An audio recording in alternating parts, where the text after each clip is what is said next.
Le récit officiel de l'histoire de l'implication des États-Unis dans la Seconde Guerre mondiale commence le 7 décembre 1941, lorsque l'Empire du Japon a lancé une attaque sur la base navale des États-Unis à Pearl Harbor.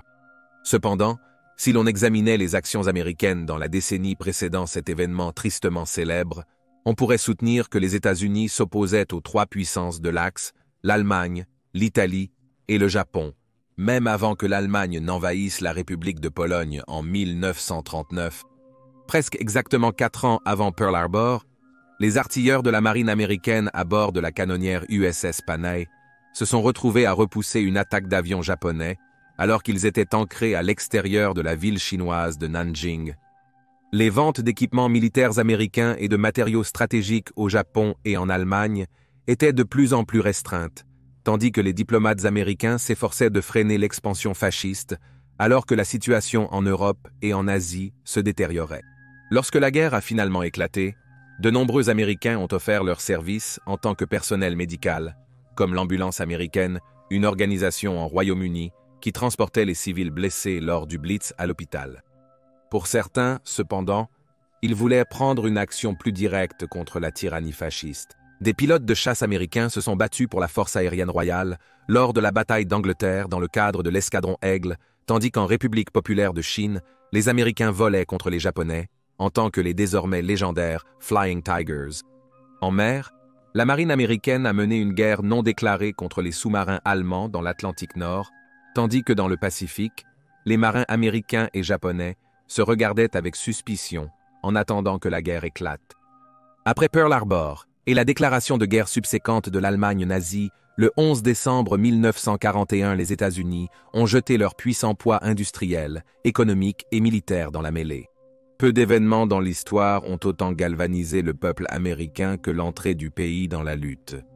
Pour ceux qui n'étaient pas trop engagés dans la défaite du fascisme dans des conflits loin de la patrie américaine, un sentiment qui avait maintenu l'Amérique hors des combats jusqu'en 1941, il y avait maintenant une nouvelle devise: Venger Pearl Harbor. Les forces américaines ont combattu dans presque toutes les régions du globe où se déroulaient des combats, tout en fournissant d'énormes quantités de matériel militaire aux industries de guerre sollicitées de la Royaume-Uni et de l'Union soviétique en 1942. Lorsqu'un pays entre en guerre à une telle échelle, il n'y a pas de personne sans importance. Chaque soldat, marin ou aviateur, qu'il soit concierge ou général, joue son rôle pour vaincre l'ennemi. Mais comme dans chaque pays, il y a toujours ceux qui semblent avoir un talent pour combattre l'ennemi. Dans ce dernier volet de la série, les combattants les plus mortels des guerres du monde, nous allons examiner 4 Américains qui non seulement ont dépassé leurs obligations au service de leur pays, mais ont également gagné le respect de leurs camarades et la peur de leur ennemi. Voici les 4 Américains les plus mortels de la Seconde Guerre mondiale.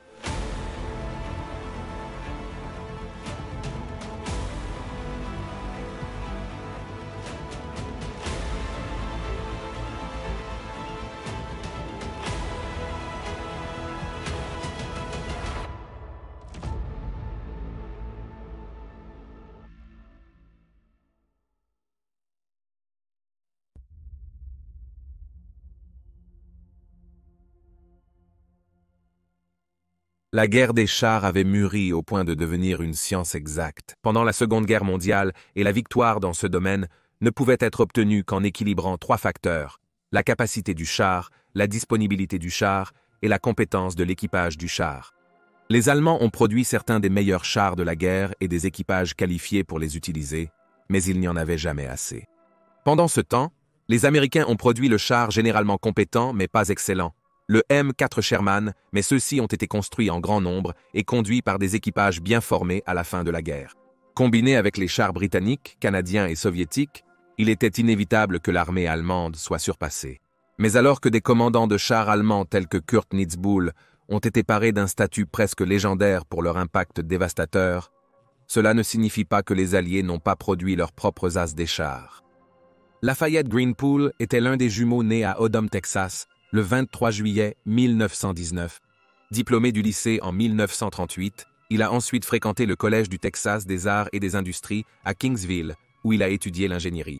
À cette époque, il a également commencé une carrière de boxeur amateur, mais après avoir terminé sa première année à Kingsville, il a été contraint de quitter l'université après avoir été recruté dans l'armée américaine à l'été 1941, étant affecté à la toute nouvelle 3e division blindée. Devenant commandant de char d'un M4 Sherman, ses instructeurs ont noté que Poole était un leader naturel, agressif et exigeant, poussant toujours son équipage à faire mieux. Il a été choisi pour une commission pour devenir officier, mais l'a refusé parce qu'il craignait que cela ne le retire de l'action lorsque la 3e division blindée serait finalement déployée au combat. Ce déploiement est finalement arrivé en septembre 1943 lorsque la 3e division blindée est arrivée au Royaume-Uni pour participer au prochain débarquement du jour J. Pendant une période de 83 jours entre juin et septembre, 1944 Poole et son équipage ont été en combat intense dans le nord de la France et en Belgique, et il perdrait 3-4 pendant cette période. Le taux de perte de Poole peut être attribué à son char étant mis à l'avant lors des 20 et un engagement séparé par des commandants qui savaient que Poole et son équipage étaient non seulement très agressifs, mais aussi hautement qualifiés. Et comme nous le verrons, Poole compenserait plus que la perte de ses véhicules. Poole et son équipage continueraient à détruire un stupéfiant total de 250 véhicules avec le canon de leur Sherman, allant des camions aux véhicules blindés, des canons d'artillerie automoteurs, et peut-être plus impressionnant encore, 12 chars Tiger et Panther tous deux techniquement supérieurs au Sherman de Poole. Poole a baptisé chacun de ces 3 chars selon l'humeur, ajoutant 2 et 3 sur les véhicules qui ont suivi son premier, qui a été détruit par une roquette anti-char mortelle. In the Mood 2 a été perdu à cause d'un tir ami d'un avion de chasse américain Lockheed P-38 Lightning. Alors qu'il commandait In the Mood 3 le 5 septembre 1944, le Sherman de Poole opérait contre la ligne Sigismund, une série de positions défensives et d'obstacles visant à empêcher les Alliés d'entrer en Allemagne même. Ils ont été soudainement embusqués par un Panther allemand, considéré par beaucoup comme le meilleur char allemand de la guerre et supérieur en tout point au Sherman. Le Panther a tiré avec son canon principal de 75 mm, envoyant un obus déchirant l'armure du Sherman et blessant Poole, dont le propre tir a ricoché sur l'épaisse armure du Panther. Poole se souvient avoir crié « Recule, bébé », bébé étant le surnom de son chauffeur avant de perdre connaissance, moment auquel un deuxième tir du Panther a détruit le porte-munitions du Sherman, renversant le véhicule, qui est tombé dans un fossé. Poole est tombé de la tourelle et bien qu'il soit gravement blessé, il était toujours en vie. Sa jambe était si gravement blessée qu'elle a dû être amputée, le sortant ainsi définitivement de la guerre. Cependant, il a emporté avec lui une série de médailles, y compris la célèbre Légion d'honneur, ainsi que la distinction d'être considéré comme le meilleur as des chars d'Amérique. Après avoir reçu une jambe prothétique, il a finalement ouvert une station-service à Centon, au Texas, avant de se réengager dans l'armée en tant qu'instructeur, finissant même par retourner à la 3e division blindée. Tragiquement, son fils, le capitaine Jerry Lynn Poole, seigneur des forces spéciales, a été déclaré disparu en action pendant le conflit vietnamien en 1970, lorsque son hélicoptère UH-1 a été abattu au Cambodge. Lafayette Green Poole est décédé dans son sommeil le 30 mai 1991 chez lui au Texas, à l'âge de 71 ans. Il a été inhumé au cimetière national de Fort Sam Houston à San Antonio.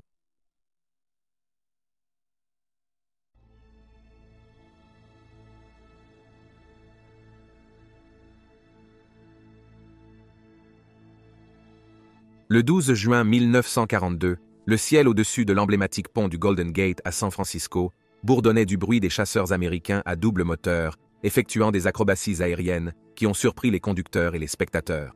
Ces mêmes avions avaient également volé extraordinairement bas au-dessus de la maison voisine d'un pilote qui venait de se marier. L'un des pilotes a volé son avion si bas que le souffle des hélices de l'avion a soufflé les vêtements d'une corde à linge à l'extérieur d'une petite maison. 4 pilotes ont été réprimandés par leur officier commandant pour leur frasque, et l'un d'entre eux, Richard Bong, a reçu l'ordre de se rendre à la maison où le linge avait été emporté et d'aider à étendre la prochaine lessive de la famille à sécher. Peu de gens savaient que ce pilote insubordonné et fanfaron allait devenir une légende américaine, et en seulement 2 ans et demi, il aurait le plus grand nombre d'avions ennemis tombant sous ses tirs plus que tout autre pilote américain. Richard Bong est né le 24 septembre 1920 dans la ville de Superior, Wisconsin, le premier des 9 enfants nés d'immigrants suédois, Carl T. Bong et sa femme, Dora. Richard et sa famille ont grandi dans une ferme près de la petite ville de Peuplier, Wisconsin, et ont fréquenté à la fois l'école primaire et le lycée locaux. Mais il a terminé sa dernière année à la lycée central supérieur en 1938, devant faire 22 miles de chez lui pour y arriver chaque jour. L'intérêt de Bong pour l'aviation peut être retracé à une visite du président Calvin Coolidge au Wisconsin en 1928. Le président Coolidge recevait du courrier de Washington par avion postal, et c'est ce petit avion sans prétention qui a allumé l'étincelle de son amour pour le volume. En 1938, il a fréquenté le Collège supérieur des enseignants de l'État, mais toujours déterminé à devenir pilote. Il s'est inscrit à un programme parrainé par le gouvernement pour former de nouveaux pilotes. Ayant obtenu sa licence privée, il a décidé de rejoindre le corps aérien de l'armée début 1941, où il a reçu une formation sur les tactiques de combat aérien dans un entraîneur BT-6 Texan à Lukchamp, en Arizona. Pendant son séjour à Lukchamp, Bong ne serait pas seulement initié au puissant chasseur bimoteur Lockheed P-38 Lightning, mais démontrerait également sa prouesse dans les airs. Comme l'a dit l'un de ses instructeurs, le capitaine Barry Goldwater, je cite, « Je lui ai enseigné le tir de chasseur. C'était un élève très brillant, mais le plus important venait d'un pilote tchèque de P-38 qui a dit que Bong était le meilleur pilote naturel qu'il ait jamais rencontré. Le pilote se souvient qu'il ne pouvait jamais empêcher Bong de se mettre à sa queue, même si Bong pilotait un AT-6, un avion très lent.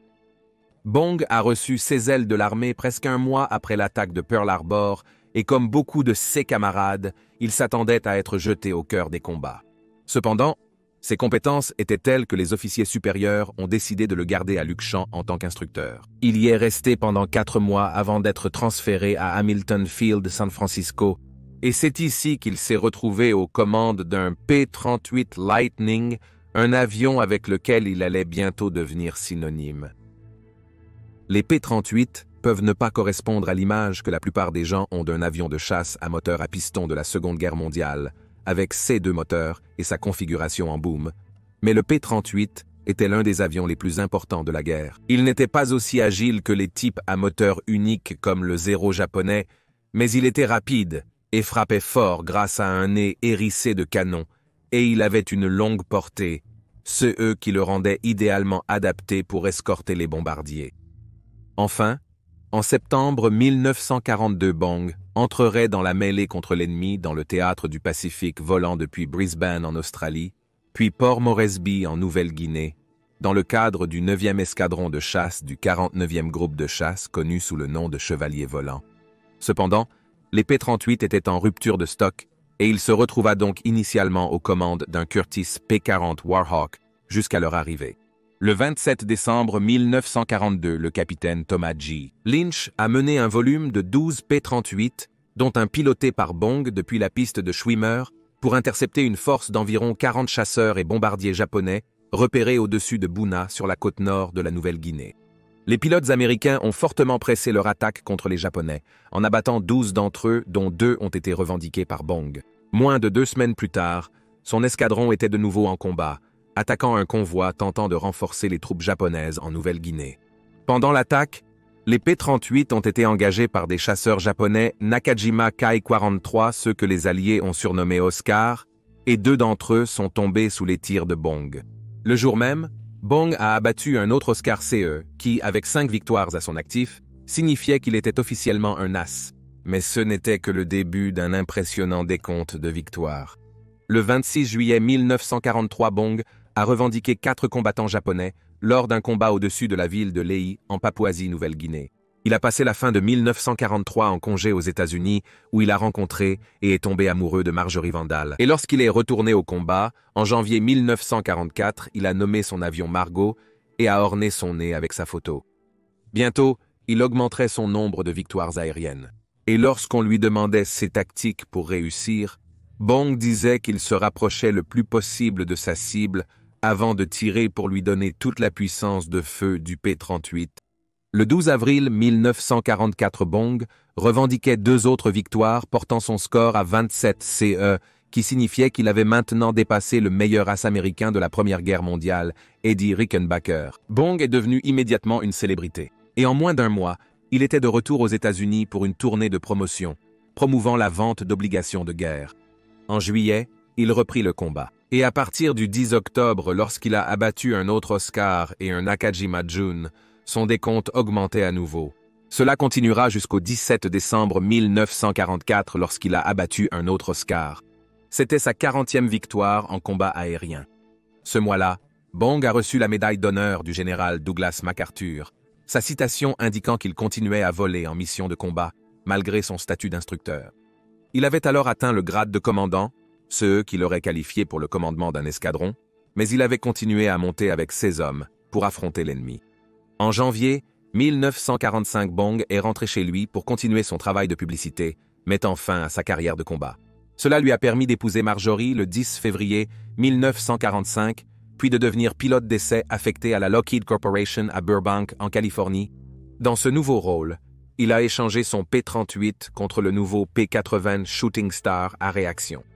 Le 6 août 1945, il décollait pour effectuer un volume d'acceptation de routine du P-80A. Lorsque la pompe à carburant principale de l'avion a mal fonctionné, Bong a réussi à s'éjecter de l'avion, mais il était trop bas pour que son parachute se déploie en toute sécurité, et il est tombé à mort. Sa mort a fait la une des journaux à travers les États-Unis, partageant l'espace avec un autre événement majeur qui s'est produit. Ce jour-là, le bombardement atomique d'Hiroshima.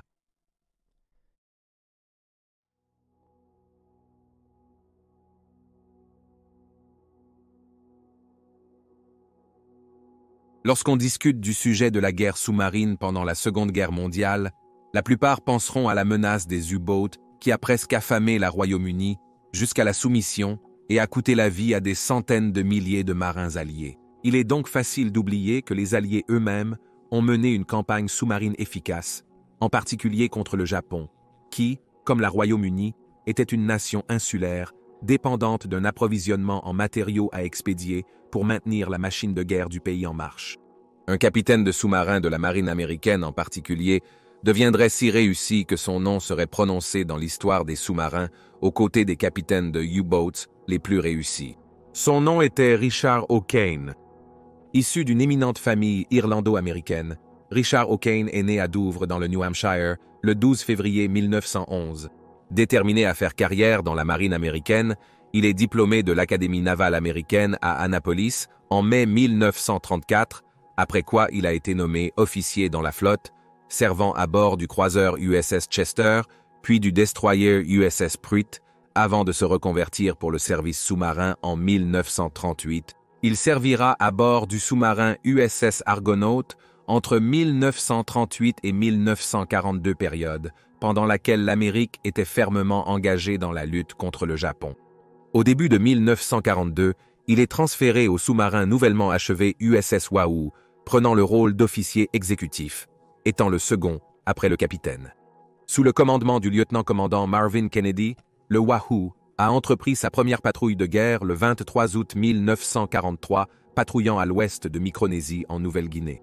La première attaque du Wahoo a été moins que réussie, avec 3 torpilles lancées contre un seul cargo, toutes manquées, pour ensuite avoir le cargo qui tente de percuter le sous-marin américain. Cela a donné le ton pour la patrouille et plusieurs cibles d'opportunités ont été manquées par le sous-marin sous le commandement de Kennedy. Une deuxième patrouille a été entreprise à partir du 8 novembre avec un ajout à l'équipage, le lieutenant-commandant Dudley Walker Morton, qui était également censé prendre le commandement du Wahoo dans les mois à venir. Cette patrouille a été plus réussie et a inclus le naufrage d'un sous-marin japonais, mais c'est après que Morton a pris le commandement que le Wahoo a commencé à se forger une réputation redoutable, devenant l'un des sous-marins les plus réussis de la flotte. Comparé à Kennedy, Morton était à la fois très compétent et très agressif, menant ses attaques à bien, mais opérant de manière relativement non orthodoxe.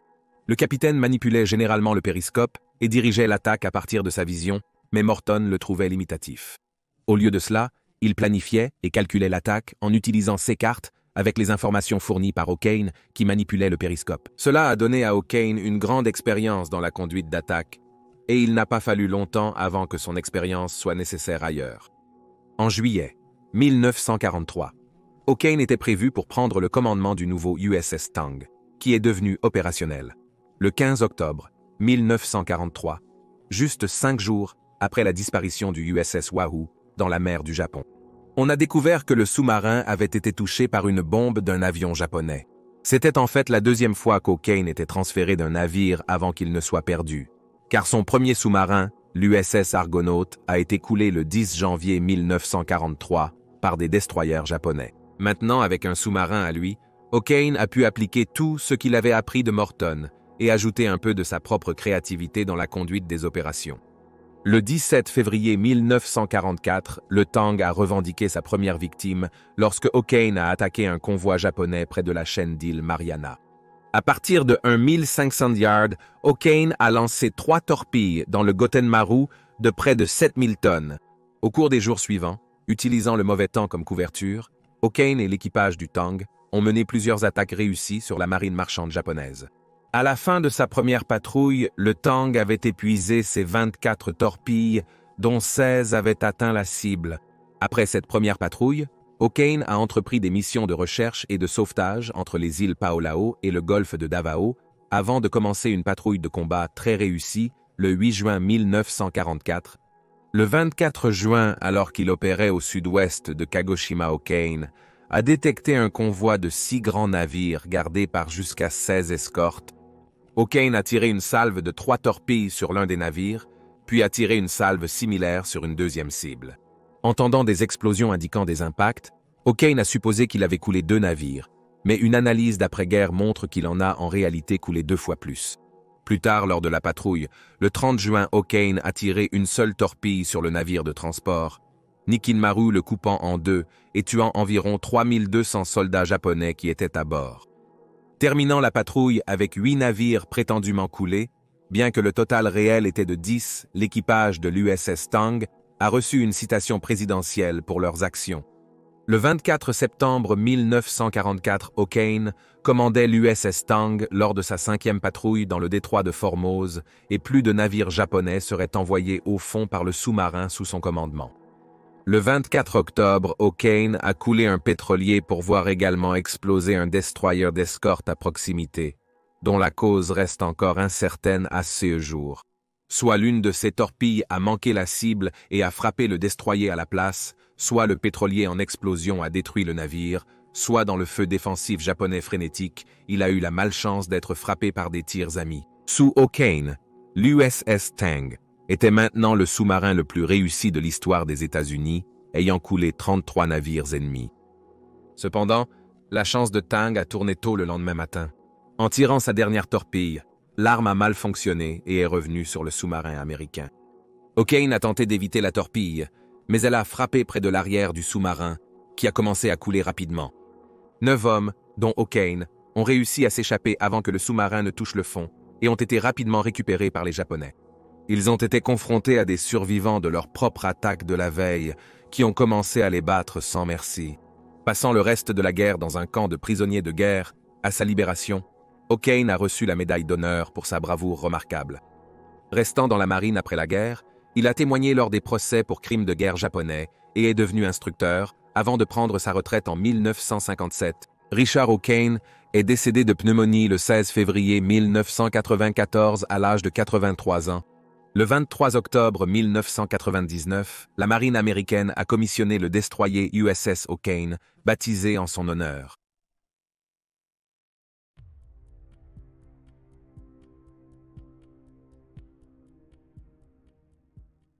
Il n'est pas rare que les anciens militaires entrent dans la vie publique après leur temps dans les forces armées.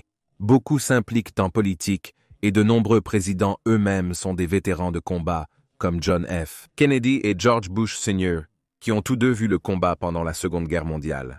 D'autres écrivent sur leurs expériences, devenant souvent des auteurs célébrés et des autorités sur le combat pendant leurs conflits respectifs. Mais quelques-uns, comme Audie Murphy, trouvent des carrières plus en vue dans le glamour et le strass d'Hollywood. Mais sa véritable histoire dépasse tous les personnages qu'il a interprétés sur le grand écran, sauf peut-être la fois où il s'est représenté lui-même. Audie Murphy est né dans une grande famille, le 20 juin 1925 à Kingston, Texas, le 7e de 12 enfants. Son père a été un facteur inconstant dans sa vie jusqu'à ce qu'il parte complètement, forçant Murphy à abandonner l'école en 5e année pour aller travailler et aider à soutenir la famille. Il allait aussi à la chasse avec un fusil pour les aider à se nourrir, ce qui lui a permis d'affiner ses compétences de tir. Après Pearl Harbor, Murphy était déterminé à se battre, mais il était encore trop jeune à l'époque. Alors sa sœur a menti pour lui, prétendant qu'il avait 1 an de plus qu'il ne l'était. Malheureusement, ce ne serait pas si facile, car son éducation difficile l'avait laissé en sous-poids, et il a été rejeté par les 3 branches des forces armées, jusqu'à ce qu'enfin, il réponde aux exigences de l'armée. Entreprenant une formation d'infanterie avancée à Forbonne, il a été reconnu pour ses compétences avec un fusil, gagnant des badges de tireur d'élite et d'expert pour le tir. Murphy a été déployé au Maroc français début 1943. Il est devenu un coursier, un métier très dangereux, et a également été reconnu comme un bon soldat. Il a été promu rapidement. En septembre 1943, Murphy a participé au débarquement de Salerne en Italie, et peu de temps après, sa position a été embusquée par des troupes allemandes. Lui et un autre soldat ont repoussé l'attaque allemande avec une combinaison de tirs de mitrailleuses et de grenades à main, tuant 5 Allemands. En août 1944, son unité a été transférée d'Italie au sud de la France. Grâce à son courage et sa compétence au fusil, Murphy avait déjà obtenu de nombreuses médailles et récompenses. Et le 14 octobre 1944, il a été nommé sous-lieutenant. Cependant, son combat le plus important était à venir. En janvier 1945, Murphy et ses hommes étaient engagés dans des combats dans ce qu'on appelait la poche de Colmar, une zone du centre de l'Alsace en France, tenue par la 19e armée allemande. Pendant les combats du 26 janvier, les troupes allemandes ont réussi un coup direct sur un destructeur de char 10, le faisant exploser en flammes et forçant l'équipage à l'abandonner. Sous un feu nourri, Murphy a ordonné à ses hommes de se replier vers des positions dans les bois, mais il est resté derrière, tirant sur les troupes ennemies avec son fusil à carabine Memvingt, et dirigeant le tir d'artillerie via sa radio de terrain. Voyant que son mitrailleuse de calibre 50 était toujours intacte et chargée, Murphy a monté le destructeur de chars en flammes et a commencé à l'utiliser pour repousser les troupes allemandes avançant à travers le fossé vers lui. Pendant 1 heure de combat intense, Murphy est resté sur le destructeur de chars fumant, tuant ou blessant plus de 50 Allemands. Il n'en est pas sorti indemne.